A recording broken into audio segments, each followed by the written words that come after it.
Hi అండి. This is Lakshmi. దుమ్ము దులిపిన novel Afridi. ఈరోజు నామినేషన్స్‌లో సోనియా దుమ్ము దులిపేశాడు నావెల్. అసలు సోనియాని నామినేట్ చేస్తుంటే నిఖిల్, పృథ్వీ మధ్యలో ఎందుకు మాట్లాడుతున్నారు? అందుకే గ్రూప్ గేమ్ ఆడుతున్నారని అందరూ అంటున్నారు.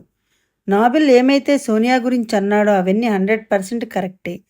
అభయ్‌తో మాట్లాడేటప్పుడు మైక్ ఎందుకు తీసేసింది సోనియా? ఎప్పుడూ గుసగుసలాడుతూ ఉంటుంది.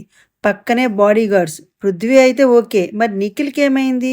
వీళ్ళు ఇలాగే ఉంటే వైల్డ్ కార్డ్ ద్వారా వచ్చేవాళ్ళు వీళ్ళని ఒక ఆట ఆడేస్తారు. అసలు పృథ్వీని, నిఖిల్‌ని లైవ్‌లోనే ఇన్‌ఫ్లుయెన్స్ చేస్తుంది సోనియా. ఎవరిని నామినేట్ చేయాలో పృథ్వీకి చెప్తుంది. మాటి మాటికి పృథ్వీ వంక, నిఖిల్ వంక చూస్తూ వాళ్ళ మధ్యలోనే కూర్చుంటుంది. అందుకే యాష్మి సోనియాని నామినేట్ చేస్తూ నువ్వు వాళ్ళిద్దరి సపోర్ట్ లేకుండా గేమ్‌లోకి రా.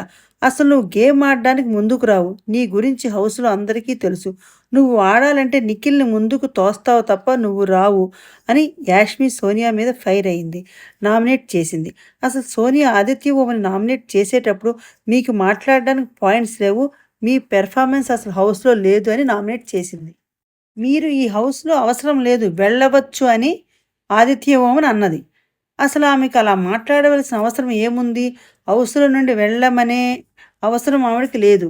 విపరీతమైన హెడ్ వెయిట్, యాటిట్యూడ్ ఉంది. ఇక మణికంఠని మొత్తం 5 మెంబర్స్ అయితే నామినేట్ చేశారు.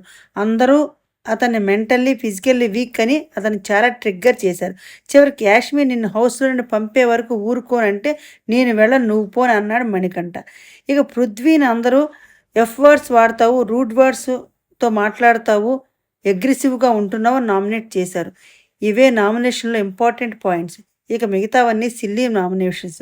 నిన్నటి వీడియోలోని ఎవరు నామినేట్ అయ్యారు అని కూడా చెప్పాను. పృథ్వీ, నైనిక, మణికంఠ, నాబెల్, ప్రేరణ, సోనియా, ఆదిత్య. ఇక నిఖిల్ తన స్పెషల్ పవర్‌తో నైనికను సేవ్ చేశాడు. ఇక నెక్స్ట్ సెకండ్ చీఫ్ కోసం టాస్కులు స్టార్ట్ అయినాయి. ఈరోజు man of the episode Nabeel Afridi. Next వీడియోతో మళ్ళీ కలుద్దాం. Thanks for watching.